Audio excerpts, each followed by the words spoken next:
Lowry, you are starting us off with the very first deck, which is Grand Larceny. So these are our budget upgrades. Why don't you talk about the commander and then kind of what you're thinking, I guess? What was the idea? Yeah, here? so the commander is Gonti, Canny Acquisitor, 2 and a black and a green and a blue, 5/5, Aetherborn Rogue, which is whatever. But spells you cast but don't own cost 1 less to cast. And then whenever one or more creatures you control deal combat damage to a player, you get to exile the top card of their library, and you can cast it at any time. And whatever mana, mana turns into whatever color you need it to be to cast that spell. And so for me, and where the deck is, the Precon seems pretty well put together. I'm not going to say that you got to change a whole ton. In general, like, I am actually going to end up building this, and I'm not I'm not going to use the Precon, but so you're going to buy the commander by itself and then just build and I'll buy the new cards, but like a lot of these cards aren't specable. They're not really expensive now that most of the good cards have been reprinted. And I already had them anyway. Oh, good for you. Oh, dang it. I don't even think I have it. Oh, I do. Oh, good. And so, but to me, it is having evasive creatures to make sure that you can deal damage to all 3 of your players so that you can see 3 cards. And then being able to utilize those spells and having it cost 1 less. A lot of spells out there and in this deck already, like, you're playing the spells for free, so that, like, the aspect of the cost reduction only applies almost to this Gonti. Okay. Not 100%, but there are a ton of cards. They're like, exile something from the graveyard and cast it for free. Like, there are a lot of cards that are doing that in this style of deck.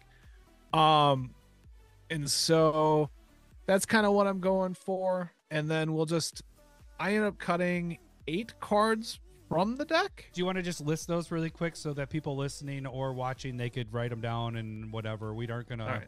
You don't have to say why you cut them.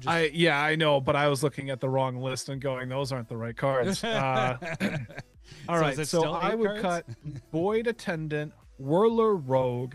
Actually, I do want to talk about that one, but at the end. Blade Griff Prototype, the Mimeoplasm, Plasm Capture, Chaos Wand, and Prismatic Lens. Okay. All right, back to Whirler Rogue. The reason why I think this kind of happens a lot. Should I pull that one up so people can see what that one looks like? Sure. Okay, I mean, you can, but it's just the concept that I want to talk about. Not saying it's a bad card at all, but what happens is when you have Whirler Rogue, so you're tapping 2 artifacts and it gives a creature unblockability. And what you end up doing is it's 2 ideas and you think that they are the same. And so Whirler Rogue is giving creatures like the evasion that you want, right? Right. But you have plenty of cards in this deck and to choose from that have evasion. And so either you need enough of those or enough of this. Right. So I gotcha. And so it really is a one or another thing. And really I can talk about like the same thing in a different way with the Desert Bloom deck as well. But right now it's basically you should be choosing between, do I want cards that give evasion or have cards that have evasion? And they're 2 different ideas. But you should almost kind of want to be able to focus in on one. Yep, not on both. Right. Yep, that makes sense. Really quick, Scott makes a good point. If you guys are watching this right now, please give this a like. I forgot to start the poll at the beginning of this. So if you guys are watching, anybody watching, it would help if you guys give us a like there. So, okay, back to it. So Whirler Rogue, that makes total sense. You're getting rid of, you're focusing on one side of the evasion. The creatures seem like they have the evasion. Okay, so let's see what cards you added. So you added how many? You said 8 cards? 7 cards? 7 cards. 7 cards. So 8 for the land one, 7 for this one. Okay. Okay, so Grazilax, Illithid, Scholar. Whenever a creature you control becomes blocked, you can return it to your hand. That part isn't as necessary unless you want to go with ninjas, which very much can happen in this deck. To whereas you have evasive creatures ninjutsu something in, and then you know, Grazilax and a couple other cards, and you can return those ninjas back to your hand and replay the evasion creatures. You can do that with this deck. But this is more of a representation of, I would go with evasive creatures and then creatures that have more like pile on top of how much combat damage you're doing. So you're drawing cards, you're exiling cards. What else can you do when you're dealing damage? That is, and across the board, that is probably more the way I would go. So this, with Grazilax and Gonti in play, you get to draw 3 cards and exile 3 cards. So you are getting 6 cards that you can cast after that. That's pretty solid right there. And that sounds really good, right? Yeah. Next one is Karu Mind Eater. Super cheap, 3 mana. It has menace, and whenever it deals damage to a player, that player exiles a card from his or her hand face down. You may look at it and play cards exiled with it, so you can take that card. And so it's kind of doing a little bit of what Gonti's already doing, but it's not in the deck. I thought it'd be a cool add, and it's an older card at this point. It is a vampire as well. Yeah, I like that. All right. Next one I want to talk about is Mana Maze. 2 mana blue. I don't enchantment. even recognize that one. I don't. Yeah, I do not have. But this. There's a deep cut here. Both but of these players can't I don't play have. spells that share a color with the spell last played this turn. Oh. Essentially, you're a green, black, blue deck, and then other colors as well, and you'll really slow down the 1 and 2 color decks. Yeah. And you'll be able to choose a lot more cards. Like I said, you have your hand.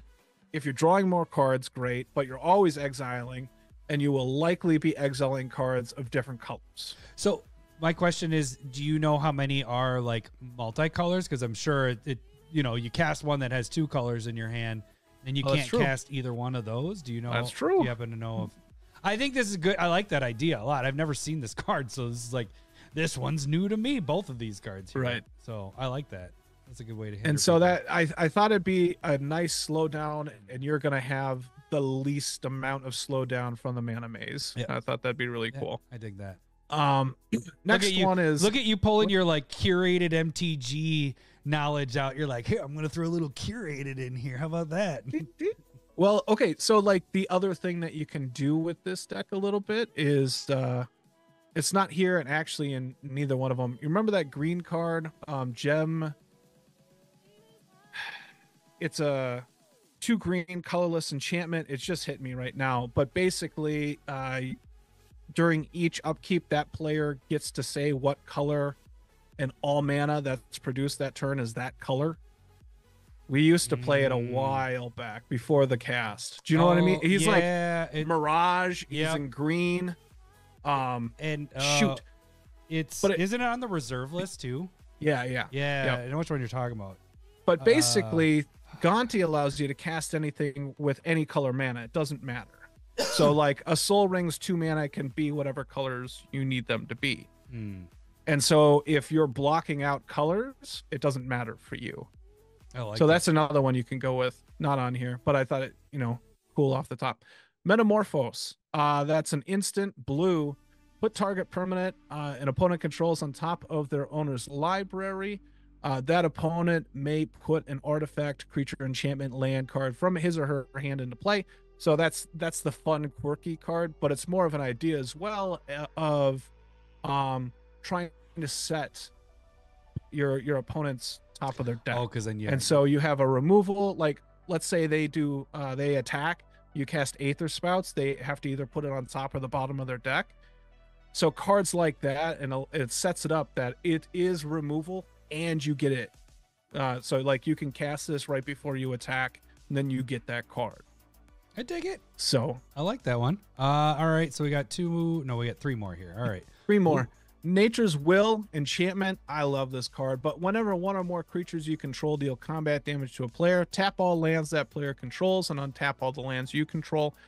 And so you can stack this 3 times if you're able to hit 3 players, which is kind of what you're going for with Gonti anyway. If you're able to use that mana during the attack step, that's the huge part. Flash, instance, activated abilities. It's basically free mana for you. I would also say that if you have this out you almost aren't casting any of your spells until your second main phase because you hit them, tap them out, so then they can't counter or have interaction with your stuff too. So that's also true. Another play, I think, with that. So yeah, I like that. Yeah. And this is cheap. This is like $1 now after the reprints from Eldraine. And I love this art. It was everything. a $20 card from Kamigawa, but it's basically a super cheap, maybe worse version, but also if you can utilize that mana of 3 times, it's sort of yada yada. That's great. The green and black one. Feast and Famine? Feast and Famine, yeah.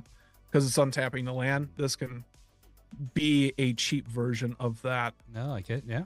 And then next Rogue class here. I like this one. Yeah.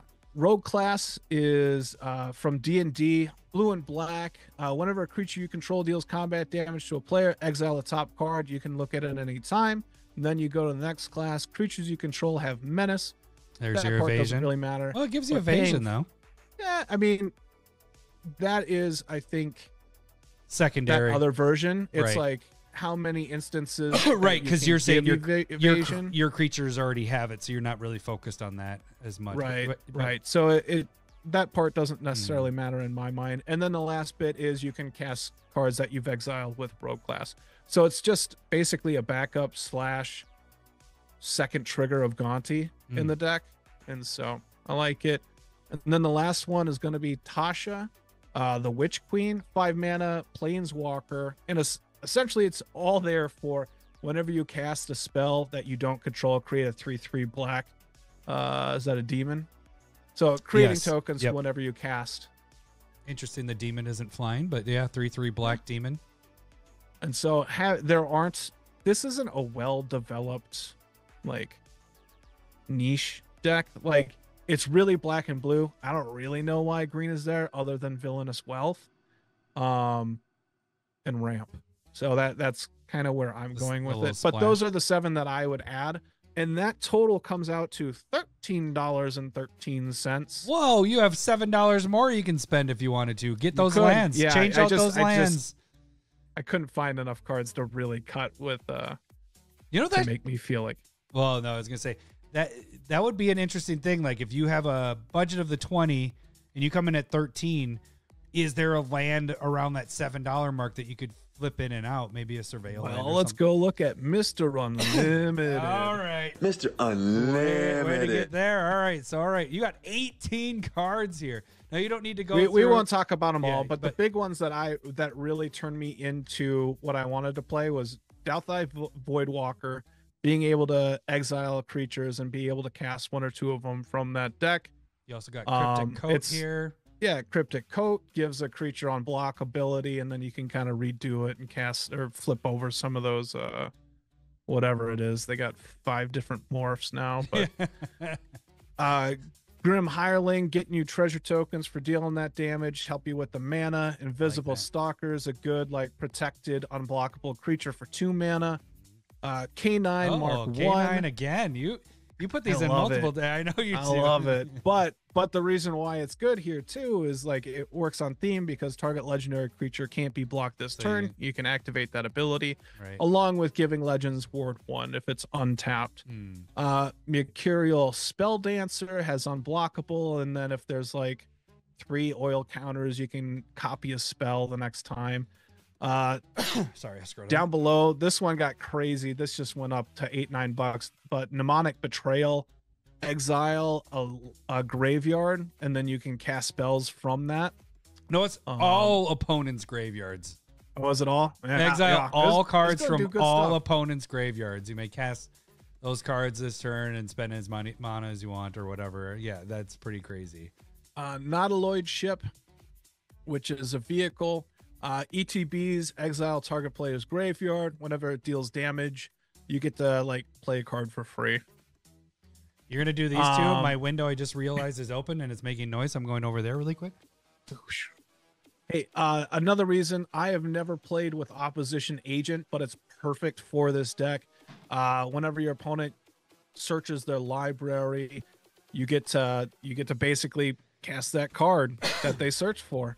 And that's it's a fantastic card beforehand, but this is great. Praetor's Grasp, you're searching through an opponent's library and casting a card from it. You do have to use mana for that, so that'll be a fun one. I haven't used that in a long time. Oh, there's one of the lands right there that you popped in. Right? But Rona, Herald of Invasion. I have loved this card since it came out. I highly, highly like it. But basically it's whenever a legendary spell, whenever you cast one, untap it and it draws and discards for the activated ability, then you can pay 5 and a Phyrexian black to flip it.